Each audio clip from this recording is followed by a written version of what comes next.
میرے بھائیوں، مسلمان پریشان ہے کہ مسلمانوں کو مارا جا رہا ہے، کاٹا جا رہا ہے، مسلمانوں کی مسجدیں چھینی جا رہی ہیں، مسلمانوں کی عیدگاہیں چھینی جا رہی ہیں، مسلمانوں کی خانقاہیں چھینی جا رہی ہیں۔ میرے بھائیوں، وجہ کیا ہے؟ وجہ یہ ہے کہ ہم نے دوسرے کی کتابوں کو سینے سے تو لگایا ہوا ہے، لیکن قرآن کو جو ہماری کتاب ہے، جس کتاب نے ہمیں ہر چیز دیا، میرے بھائیوں، ہم نے اسے پس پشت ڈال دیا، ہم نے اسے الماری میں بند کر کے رکھ دیا۔ ہوتا ہے تعویذ گنڈے کے لیے قرآن کا استعمال کیا جاتا ہے، لیکن افسوس ہے میرے بھائیوں ان مسلمانوں پر کہ قرآن جس چیز کے لیے آیا ہے، قرآن جس چیز کے لیے آیا ہے میرے بھائیوں، آج کا مسلمان قرآن کو اس چیز کے لیے استعمال نہیں کرتا۔ ارے میرے بھائیوں، قرآن تو آیا تھا دوا بن کے، قرآن آیا تھا شفا بن کے، قرآن آیا تھا علاج بن کے، لیکن آج کے مسلمانوں نے قرآن کو صرف تعویذ اور دم پھوکوں کی کتاب سمجھ لیا۔ ان الحمد للہ نحمده ونستعینه ونستغفره ونعوذ بالله من شرور انفسنا ومن سیئات اعمالنا، من يهده الله فلا مضل له ومن يضلله فلا هادي له، وأشهد أن لا إله إلا الله وحده لا شريك له، وأشهد أن سيدنا ومولانا محمدا عبده ورسوله، أما بعد فإن أصدق الحديث كتاب الله، وخير الهدي هدي محمد صلى الله تعالى عليه وسلم، وشر الأمور محدثاتها وكل محدثة بدعة وكل بدعة ضلالة وكل ضلالة في النار۔ أعوذ بالله السميع العليم من الشيطان الرجيم، بسم الله الرحمن الرحيم۔ يا أيها الذين آمنوا اتقوا الله حق تقاته ولا تموتن إلا وأنتم مسلمون۔ يا أيها الناس اتقوا ربكم الذي خلقكم من نفس واحدة وخلق منها زوجها وبث منهما رجالا كثيرا ونساء، واتقوا الله الذي تساءلون به والأرحام، إن الله كان عليكم رقيبا۔ يا أيها الذين آمنوا اتقوا الله وقولوا قولا سديدا يصلح لكم أعمالكم ويغفر لكم ذنوبكم، ومن يطع الله ورسوله فقد فاز فوزا عظيما۔ وقال جل وعلا، بسم الله الرحمن الرحيم، ألا بذكر الله تطمئن القلوب۔ وقال جل وعلا، بسم الله الرحمن الرحيم، وننزل من القرآن ما هو شفاء ورحمة للمؤمنين ولا يزيد الظالمين إلا خسارا۔ رب اشرح لي صدري ويسر لي أمري واحلل عقدة من لساني يفقهوا قولي، رب زدنی علما رب زدنی علما اللہم رب زدنی علما۔ دعا و التجا ہے دربار الہی کے اندر کہ اللہ مجھے حق، صحیح اور سچ کہنے کی توفیق عطا فرمائے، اور بعد ازاں مجھے اور آپ سب کو بھی عمل کا عقیدہ رکھنے کی توفیق عطا فرمائے۔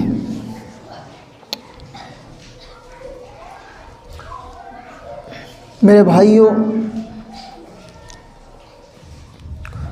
ملک کے حالات کو دیکھ کر کلیجہ منہ کو آتا ہے۔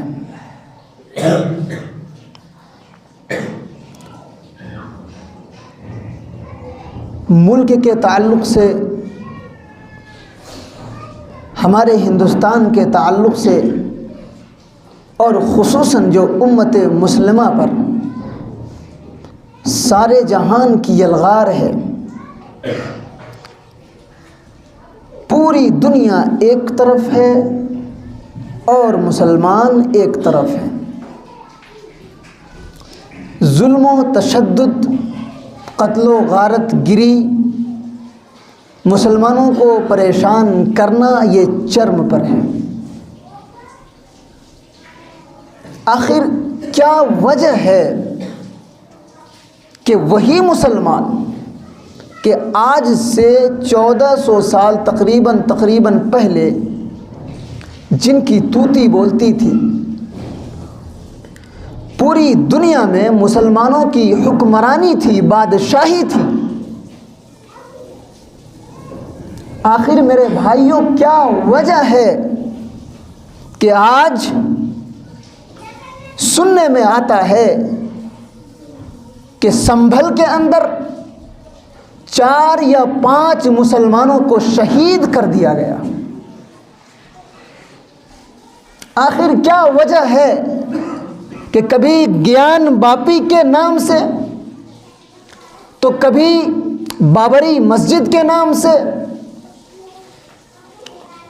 تو کبھی یہ جو سنبھل کا واقعہ ہوا، یہ میرے بھائیوں آئے دن دیکھنے کو مل رہے ہیں، تو وجہ کیا ہے؟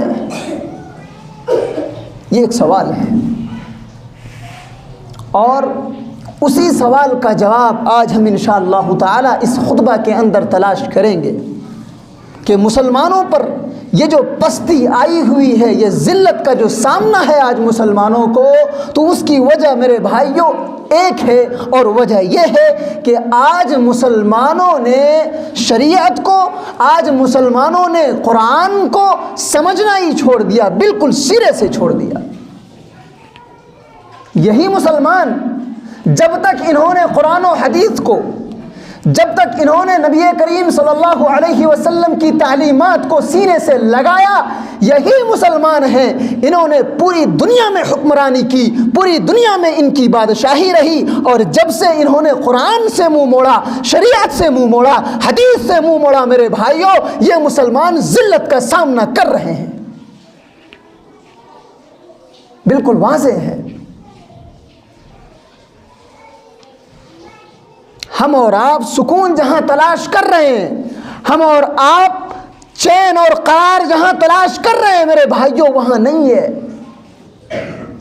ہم سوچتے ہیں کہ دنیا کمائیں گے، لیکن دنیا کمانے کے چکر میں ہم حلال و حرام کی تمیز کرنا بھول جاتے ہیں، چھوڑ دیتے ہیں حلال و حرام کی تمیز کرنا۔ میرے بھائیوں تو آئیے ہم دیکھتے ہیں کہ اگر واقعی میں آپ وہی مسلمان بننا چاہتے ہیں، اگر واقعی میں آپ 1450 سال پہلے جو آپ کا عالم تھا، آپ کا جو مقام تھا، وہ مقام آپ پانا چاہتے ہیں میرے بھائیوں، تو آپ کو قرآن سے جڑنا پڑے گا، آپ کو شریعت سے جڑنا پڑے گا۔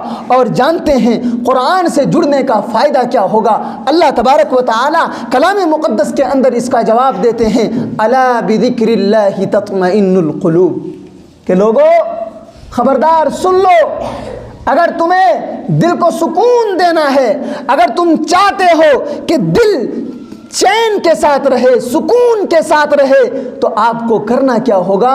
الا بذکر اللہ تطمئن القلوب، اللہ کے ذکر ہی سے آپ کے دل کو سکون ملے گا، یعنی کہ قرآن سے آپ کو جڑنا پڑے گا، یعنی کہ آپ کو شریعت سے جڑنا پڑے گا، یعنی کہ آپ کو حدیث سے جڑنا پڑے گا۔ میرے بھائیوں یہی تو وجہ ہے نا کہ آج ہم جس قدر شریعت سے دور ہوئے اسی قدر ہمارے دل کے اندر گندگی پیدا ہو گئی، دل کے اندر گندگی پیدا ہو گئی ہے کہ نہیں؟ اب آپ سوچیں گے کہ دل میں گندگی کیسے پیدا ہوتی ہے؟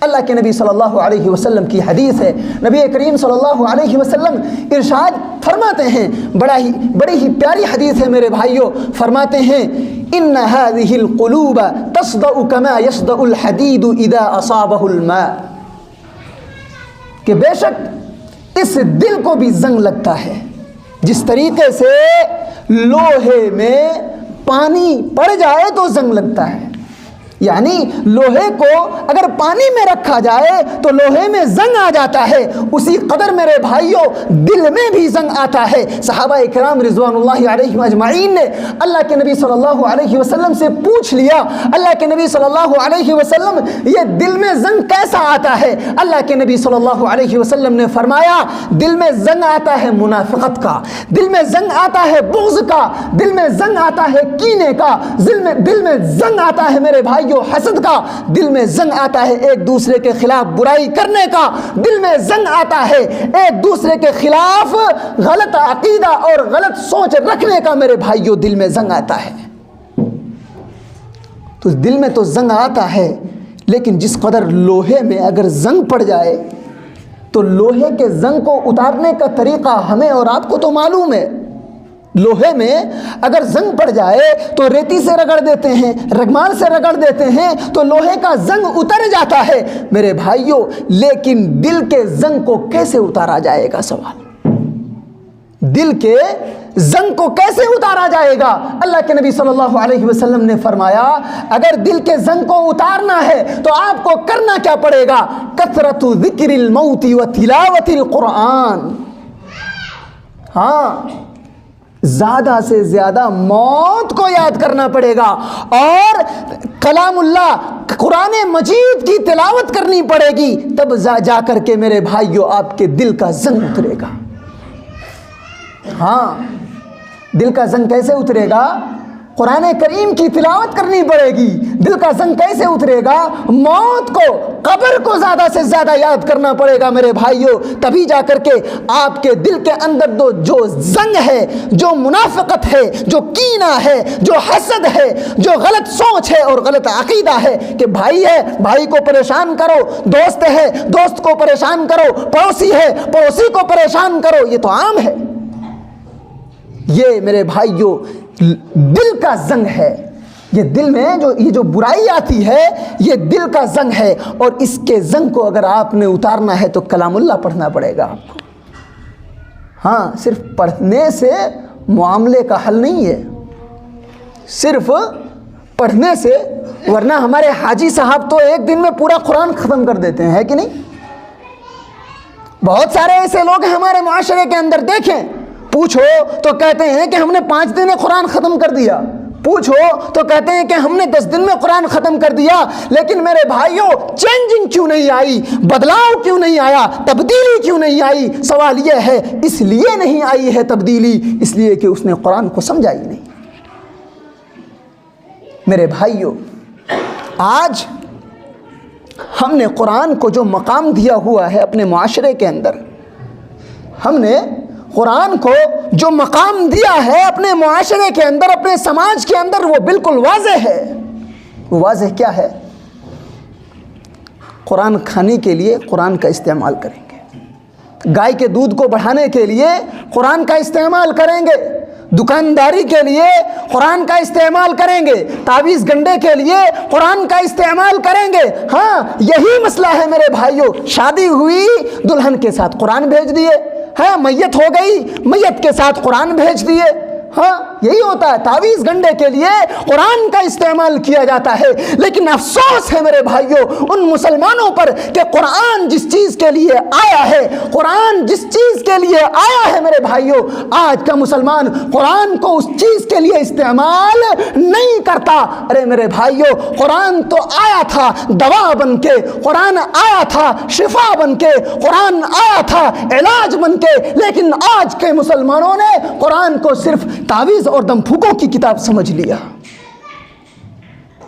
صرف تعویذ اور دم پھوکوں کی کتاب سمجھ لیا، اس کا مقام یہی ہے، اس کا جو انہوں نے جو اسٹیٹس اور رتبہ دیا ہوا ہے بس یہی۔ قرآن علاج بن کے آیا، قرآن شفا بن کے آیا، قرآن دوا بن کے آیا۔ میں نہیں کہتا میرے بھائیوں، اللہ تبارک و تعالیٰ کلام مقدس کے اندر ارشاد فرماتے ہیں، کہتے ہیں وَنُنَزِّلُ مِنَ الْقُرْآنِ مَا هُوَ شِفَاءٌ وَرَحْمَةٌ لِّلْمُؤْمِنِينَ۔ اللہ اکبر، کہ قرآن شفا بن کے آیا ہے مسلمانوں کے لیے، قرآن شفا بن کے آیا ہے مومنوں کے لیے، رحمت بن کر آیا ہے قرآن۔ شفا تو ہے، دوا تو ہے، علاج تو ہے میرے بھائیوں، لیکن قرآن علاج ہے لیکن کس چیز کے لیے؟ قرآن علاج ہے لیکن کس چیز کے لیے؟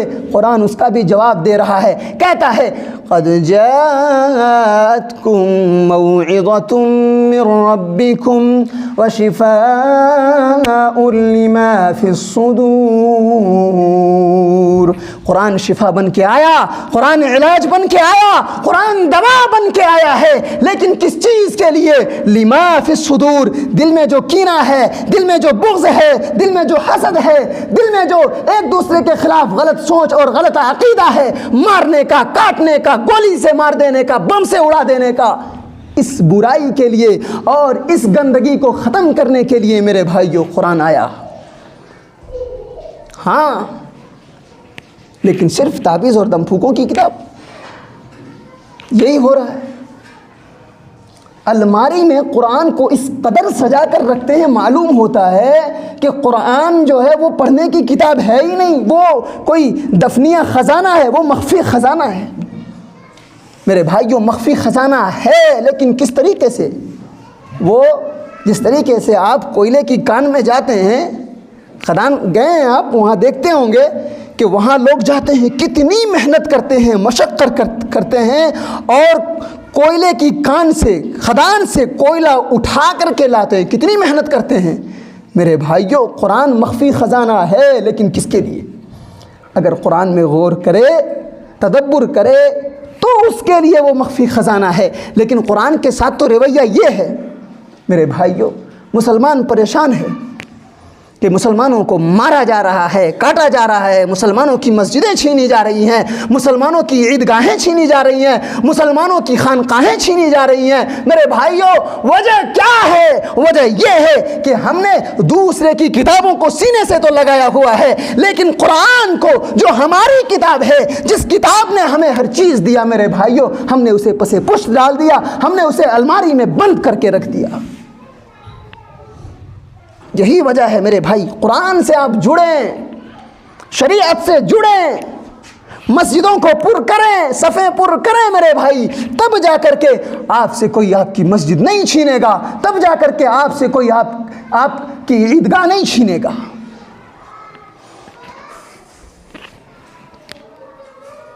لیکن آج دیکھیں، ایک مدرس، ایک خطیب، ایک مقرر جو 14 12 اور 15 گھنٹے مدرسے میں رہ کر کے درس قرآن دیتا ہے، درس حدیث دیتا ہے، آج کا مسلمان اسی کا دشمن ہے کہ نہیں؟ کہتے ہیں مسلمان پریشان ہیں، یہ جو آپ کو حدیث سنانے والے ہیں، یہ جو آپ کو قرآن سنانے والے ہیں، یہ جو آپ کو شریعت کی باتیں بتانے والے ہیں میرے بھائی، آج ہم مسلمان انہی کے دشمن ہو گئے ہیں۔ پہلے زمانے میں کچھ اور تھا، بہت پوائنٹ کی بات بتا رہا ہوں، پہلے زمانے میں کچھ اور تھا۔ کیا تھا پہلے زمانے میں؟ پہلے زمانے میں صاحب قرآن پر انہوں نے تنقید کی، انگلی اٹھایا، صاحب قرآن پر، محمد الرسول اللہ صلی اللہ علیہ وسلم پر۔ پہلے زمانے میں کیا کہتے ہیں؟ محمد صلی اللہ علیہ وسلم رات میں سوتے ہیں اور اٹھ کر کے کچھ کا کچھ بیان کر دیتے ہیں، جو من میں آتا ہے بیان کر دیتے ہیں۔ قرآن نے اس کا بھی جواب دیا۔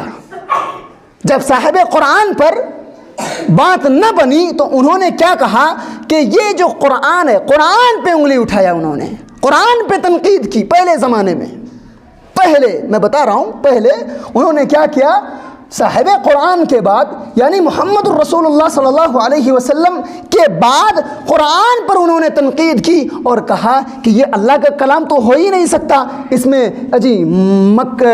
مچھر کا ذکر ہے، اس میں مکڑی کا ذکر ہے، اس میں گائے کا ذکر ہے، اس میں یہ ساری مخلوقات کا ذکر ہے، اللہ کا کلام کیسے ہو سکتا ہے؟ انہوں نے یہ کہا۔ میرے بھائیوں، تو پہلے تو یہ تھا، لیکن آج کا مسلمان تنقید کیسے کرتا ہے؟ آج کا مسلمان مولوی صاحب کو کیسے گالی دیتا ہے؟ آج کا مسلمان ایک خطیب اور ایک مقرر کو کیسے گالی دیتا ہے؟ چونکہ اس کے ساتھ جو ہے مسلمان کا ٹیگ لگا ہوا ہے، یہ مسلمان ہو گیا۔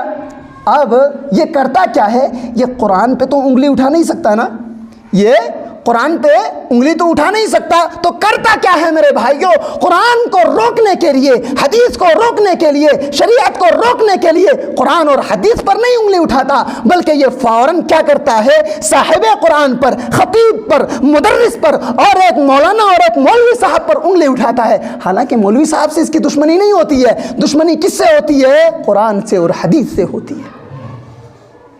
آج کا مسلمان یہ کر رہا ہے۔